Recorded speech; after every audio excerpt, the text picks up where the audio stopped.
প্রিয় দর্শক বন্ধুরা, জনকল্যাণ বাংলা চ্যানেলে আপনাদের সবাইকে স্বাগতম। আজ 28শে ফেব্রুয়ারি 2026। আজকের দিনটা পশ্চিমবঙ্গের গ্রামীণ খেটে খাওয়া মানুষের জন্য এক বিরাট ধামাকা। হ্যাঁ বন্ধুরা, আজকে 28শে ফেব্রুয়ারি থেকে মার্চ মাসের প্রথম সপ্তাহের দিকে এই টাকার সম্পূর্ণ প্রক্রিয়া চলবে। আপনারা ঠিকই শুনেছেন, তাই ভিডিওটা কেউ স্কিপ করবেন না, শেষ পর্যন্ত দেখবেন, কারণ এই ভিডিওটা একটু বড় হতে চলেছে। পুরো বিস্তারিত আলোচনা করা হয়েছে ভিডিওটার মধ্যে। দীর্ঘ প্রতীক্ষা, জল্পনা আর অপেক্ষার অবসান ঘটিয়ে আজ সকাল থেকে বাংলার বাড়ি ও আবাস যোজনার টাকা হু হু করে ঢুকতে শুরু করেছে। আপনারা যারা সকাল থেকে ব্যাংক অ্যাকাউন্ট চেক করেছেন বা মোবাইলের SMS দেখেছেন, তারা জানেন যে আজ সকাল থেকেই বহু মানুষের মুখে হাসি ফুটেছে। আমাদের রাজ্যে প্রায় 70% যোগ্য উপভোক্তার অ্যাকাউন্টে ইতিমধ্যে আবাস যোজনার প্রথম কিস্তির টাকা ঢুকে গেছে। অনেকেই আজ সকাল থেকে টাকা তুলে বাড়ির কাজ শুরু করার প্রস্তুতি নিয়েছেন। আপনারা যারা আজ টাকা পেলেন তারা অবশ্যই কমেন্ট বক্সে লিখে জানান যে আপনারা কোন জেলা থেকে দেখছেন এবং আপনাদের অ্যাকাউন্টে কত টাকা ঢুকছে। কারো টাকা মাইনাস হয়ে ঢুকলো না তো? আপনারা কিন্তু সবটাই জানাবেন কমেন্ট বক্সে। কিন্তু আজকের এই ভিডিওটা শুধু তাদের জন্য নয় টাকা পেয়েছেন, বরং এই মেগা এপিসোডটি সেই বাকি 30% মানুষের জন্য যারা সকাল থেকে বারবার পাসবুক আপডেট করেও খালি হাতে ফিরছেন। আপনাদের মনে হাজারো প্রশ্ন, নতুন লিস্ট কোথায়, আমার টাকা কেন পেন্ডিং, নতুন করে আবেদন কবে শুরু, আর সবচেয়ে বড় খবর 1,20,000 টাকার বদলে কি 2,40,000 টাকা পাওয়া যাবে? হ্যাঁ, সূত্রের খবর উঠে এসেছে এরকম একটা কথা। ভোটের আগে কি সব কমপ্লিট হবে নাকি ভোটের পর? আজকের এই বিশেষ মেগা এপিসোডটি আমরা এই প্রতিটি বিষয় নিয়ে বিশ্লেষণ করব, তাই কোথাও যাবেন না, একদম শেষ পর্যন্ত আমার সাথে থাকুন। প্রিয় দর্শক বন্ধুরা, প্রথমে আসি নতুন লিস্টের কথায়। আজ 28শে ফেব্রুয়ারি যে ধামাকা হয়েছে তার সবচেয়ে বড় কারণ হলো ব্লক ও পঞ্চায়েত স্তরে একটি নতুন সাপ্লিমেন্ট বা অতিরিক্ত লিস্ট প্রকাশ হয়েছে। আগের লিস্টে যাদের নাম কোনো কারণেই বাদ পড়েছিল অথবা যাদের ভেরিফিকেশন পেন্ডিং ছিল, তাদের অনেকেই নাম এই নতুন লিস্টে উঠে গেছে। আপনারা হয়তো জানেন না, গত কয়েকদিন ধরে সরকারি অফিসাররা গ্রামে গ্রামে গিয়ে চুপি চুপি অনেক রিভেরিফিকেশন করেছেন। সেই রিপোর্টের ভিত্তিতে আজ সকাল এই নতুন লিস্ট পোর্টালে আপডেট হয়েছে। আপনারা যারা ভাবছিলেন যে আমার নাম তো কেটে গিয়েছে, তারা আজ আপনাদের গ্রাম পঞ্চায়েতের নতুন লিস্ট চেক করুন। এই নতুন লিস্টে নাম থাকা মানে আগামী কয়েকদিনের মধ্যে আপনার অ্যাকাউন্টে টাকা ঢুকতে চলেছে। হ্যাঁ বন্ধুরা, ভিডিওটি সবার সঙ্গে শেয়ার করুন, এই খবর সবার সঙ্গে শেয়ার করে দিন। যারা টাকা পেয়েছেন বা যারা টাকা পাননি, ভিডিওটি সবাইকে দেখা উচিত, কেন ভিডিওটির মধ্যে এমন কিছু আছে যে সবাইকে জানা উচিত। এবার আসি সবচেয়ে গুরুত্বপূর্ণ আলোচনায়। রাজ্যের 70% মানুষের অ্যাকাউন্টে টাকা ঢুকে গেছে, কিন্তু বাকি 30% মানুষের টাকা কেন ঢুকলো না? কেন তাদের স্ট্যাটাস এখনো পেন্ডিং দেখাচ্ছে? এর পিছনে মূলত 3 থেকে 4টি বড় কারণ আছে, যেইগুলো আপনাদের খুব ভালোভাবে বুঝতে হবে। প্রথম কারণ ব্যাংকের সমস্যা। আমি আগের ভিডিওগুলোতে বলেছি, ব্যাংক সমস্যা থাকলে কিন্তু টাকা আবার ফেরত যাবে, ঠিক আছে? ওটা আপনারা একটু দেখবেন। তাহলে ব্যাংক সমস্যা, অনেকেই এমন অ্যাকাউন্ট দিয়েছেন যেখানে একসাথে 60,000 বা তার বেশি টাকা ঢোকার লিমিট নেই। যেমন ছোট সেভিং বা জনধন অ্যাকাউন্টের কিছু নিয়ম আছে। অনেকের EKYC আপডেট নেই, এগুলোকে আপনারা অবশ্যই দেখে নেবেন। যারা এখনো পেন্ডিং আছে তারা আজকেই দেখে নেন বা কালকে সকালেই দেখে নেন। দ্বিতীয় নম্বর কারণ আধার সেন্ডিং। আমি বারবার করে হাত জোড় অনুরোধ করে বলি, জনকল্যাণ বাংলার তরফ থেকে আপনাদের কাছে আমার একটাই অনুরোধ, আধার সেন্ডিং এবং এই ডিবিটি আপনাদের অ্যাকাউন্টের সাথে যদি NPCI সার্ভারের লিঙ্ক না থাকে, তবে সরকার টাকা ছাড়লেও আপনার ব্যাংকে তা ঢুকবে না। ওটা ওই 30% মানুষের টাকা না পাওয়ার সবচেয়ে বড় কারণ। তাই আপনাদের এই সব জিনিসগুলো একটু খেয়াল রাখবেন। তৃতীয় নম্বর কারণ হচ্ছে জিও ট্যাগিং।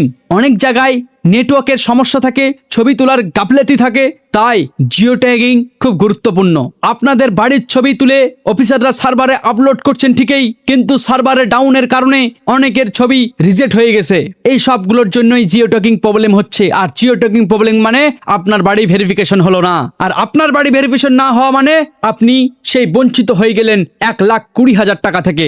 বাংলার বাড়ির থেকে আপনি বঞ্চিত হয়ে গেলেন। চতুর্থ নম্বর কারণ হচ্ছে নামের বানান ভুল। আমি এর আগেও ভিডিওগুলোতে অনেক বলেছি, নামের বানান ঠিক করতে হবে। আধার কার্ডের সাথে ব্যাংকের অ্যাকাউন্ট মিসম্যাচ, নাম মিসম্যাচ করছে, এগুলো কিন্তু ভুল। আধার কার্ডের নামের বানান এবং পঞ্চায়েতের লিস্টের নামের বানানের একটা সেলিং সিস্টেমে থাকে টাকা হোল্ড হয়ে যাচ্ছে। যারা এই 30% মধ্যে পড়েছেন তারা কাল সকালেই ব্যাংক বা আধার সেন্টারে বা পঞ্চায়েতে গিয়ে ভুলগুলো সংশোধন করুন। টাকা আপনাদের কোথাও যাবে না, শুধু এই টেকনিক্যাল সমস্যায় লিমিটেড টাকা অ্যাকাউন্টে হিট করবে, মিডিলেই টাকা অ্যাকাউন্টে হিট করবে। প্রিয় দর্শক বন্ধুরা, এবার আসি সেই চর্চিত বিষয়ে যা নিয়ে হাটে বাজারে চায়ের দোকানে জোর জল্পনা চলছে। আবাস যোজনার টাকা কি 1,20,000 থেকে ডবল হয়ে 2,40,000 টাকা হতে চলেছে? দেখুন, বর্তমান বাজারের ইট, বালি, সিমেন্ট, রড এবং মিস্ত্রির মজুরি যে হারে বেড়েছে তাতে 1,20,000 টাকায় একটা মজবুত পাকা বাড়ি তৈরি করা প্রায় অসম্ভব। তাই সাধারণ মানুষকে নিজেদের পকেট থেকে বা ধার দেনা করে বাকি টাকা মেলাতে হচ্ছে। বিভিন্ন কৃষক সংগঠন এবং গ্রামীণ মানুষের তরফ থেকে সরকারের কাছে বারবার আবেদন জানানো হয়েছে এই যে বাজেট বাড়ানো হোক। এখন পর্যন্ত অফিসিয়াল বা সরকারিভাবে কোনো জিও গভর্নমেন্ট অর্ডার পাস হয়নি যে 2,40,000 টাকা দেওয়া হবে। তবে নবান্ন এবং কেন্দ্রীয় গ্রামীণ উন্নয়ন মন্ত্রকের অন্ধরে এই নিয়ে জোর আলোচনা চলছে।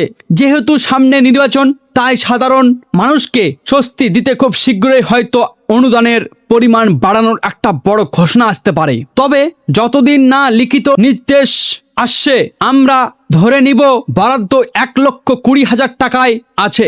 আপনারা এই বিষয়ে কি ভাবছেন অবশ্যই কমেন্টে জানাবেন আপনাদের কি মতামত। কেন আপনারা হচ্ছেন জনগণ, আপনাদের ঊর্ধ্বে কেউ না।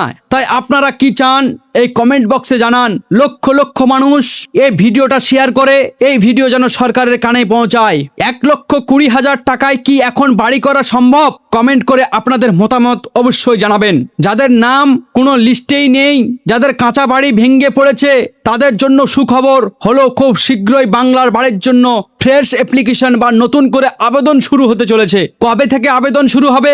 ভোটের ডিক্লারেশন বা অর্থাৎ আচরণ বিধি মডেল কোড অফ দা চালু হওয়ার ঠিক আগেই এই রাজ্যের নতুন পোর্টাল খুলে দিতে পারে। নতুন আবেদনের জন্য অথবা দুয়ারে সরকার ক্যাম্পে মধ্যে এই আবেদন নেওয়া হবে। কি কি ডকুমেন্টস বা কি কি কাগজ রেডি রাখবেন? যারা নতুন আবেদন করবেন তারা আজ থেকে এই কাগজগুলি গুছিয়ে রাখুন। পরিবারের প্রধানের আধার কার্ড এবং ভোটার কার্ডের জেরক্স, আপনাদের নিজেদের নাম থাকার জায়গার বৈধ দলিল ও পর্চা। জায়গা নিজের নামে থাকলে কিন্তু বাড়ির স্যাংশন হবে না। গ্রাম পঞ্চায়েতের প্রধানের কাছ থেকে নেওয়া ইনকাম সার্টিফিকেট এবং রেসিডেন্ট সার্টিফিকেট। 4 নম্বর, আপনার বর্তমান কাঁচা বা ভাঙ্গা বাড়ির 2 থেকে 3 কপি পরিষ্কার ফটো। 5 নম্বর, ব্যাংক অ্যাকাউন্টের পাসবইয়ের প্রথম পাতার জেরক্স বা অবশ্যই ডিবিটি লিঙ্ক করা থাকতে হবে। 6 নম্বর, মোবাইল নম্বর যেটা চালু আছে বা আধার কার্ডের সঙ্গে মোবাইল নাম্বার লিঙ্ক করা আছে সেটা অবশ্যই দিবেন। এই কাগজগুলি একটি ফাইলে রেডি করে রাখুন, পোর্টাল খুলতেই যাতে সবার আগে আপনি আবেদন করতে পারেন। ভিডিওর একদম শেষ পর্যায়ে আমরা এসেছি। এবার সবচেয়ে বড় প্রশ্ন হলো, ভোটের আগে কি সম্পূর্ণ বাড়ির টাকা অর্থাৎ প্রথম দ্বিতীয় কিস্তি দেওয়ার কমপ্লিট হবে, নাকি ভোটের পর বাড়ি তৈরির কাজ আটকে যাবে? প্রিয় দর্শক বন্ধুরা, খুব মন দিয়ে লজিকটা বুঝুন। সরকার চাইছে ভোটের আগে অন্তত প্রথম ও দ্বিতীয় কিস্তির টাকা মানুষের অ্যাকাউন্টে পৌঁছে দিতে, যাতে বাড়ির তৈরির কাজ শুরু হয়ে যায়। এবং যদি আপনার বাড়ির ভিড় খোঁড়া হয়ে যায় এবং জিও ট্যাগিং হয়ে যায়, তাহলে ভোটের জন্য আপনার টাকা কেউ আটকাতে পারবে না।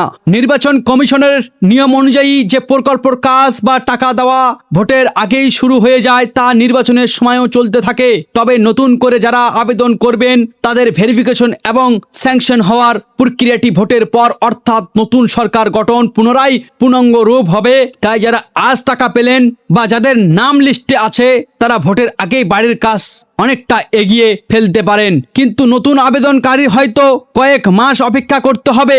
তাই বন্ধুরা, জনকল্যাণ বাংলা চ্যানেলে সাবস্ক্রাইব বাটন এবং লাইক শেয়ার আইকনটি অন করে রাখুন। প্রিয় দর্শক বন্ধুরা, আজকের এই দীর্ঘ আলোচনায় আমি চেষ্টা করেছি আপনাদের মনের প্রতিটি সংশয় দূর করার এবং 28শে ফেব্রুয়ারি এই মেগা ধামাকার দিনে যারা টাকা পেয়েছেন তাদের অনেকেই অনেক অভিনন্দন। যারা পাননি বা তারা একদম হতাশ হবেন না। আমি যে সমাধানের কথা বললাম সেগুলো কাল থেকেই বাস্তবায়ন করতে শুরু করুন। আপনার টাকা আপনার অধিকার, একটু চেষ্টা করলেই তা আপনার অ্যাকাউন্টে আসবে। আপনার যদি কোনো প্রশ্ন থাকে, ব্যাংক অ্যাকাউন্ট সংক্রান্ত কোনো সমস্যা থাকে, তবে এই ভিডিওটির নিচে বিস্তারিত কমেন্ট করুন। আমি নিজে আপনাদের সব কমেন্ট পড়ি এবং উত্তর দেওয়ার চেষ্টা করি। আজকের এই মেগা ভিডিওতে যদি আপনাদের একটুকু উপকার আসে থাকে, তবে ভিডিওটাতে একটি লাইক করবেন এবং আপনাদের গ্রামের হোয়াটসঅ্যাপ গ্রুপ ভিডিওটি প্রচুর পরিমাণে শেয়ার করবেন। আপনাদের আত্মীয় স্বজন, বন্ধু, পাড়া প্রতিবেশী, ভাই বোনদের ভিডিওটি শেয়ার করুন, যারা যেন সঠিক তথ্যগুলো জানতে পারে। সব সময় সঠিক এবং নির্ভুল খবর পাওয়ার জন্য জনকল্যাণ বাংলার চ্যানেলটিকে সাবস্ক্রাইব করে বেল আইকনটি অল করে রাখবেন। আজ এই পর্যন্ত। সবাই ভালো থাকবেন, সাবধানে থাকবেন, নিজের খেয়াল রাখবেন। প্রিয় দর্শক বন্ধুরা, আবার দেখা হবে কোনো এক এপিসোডে।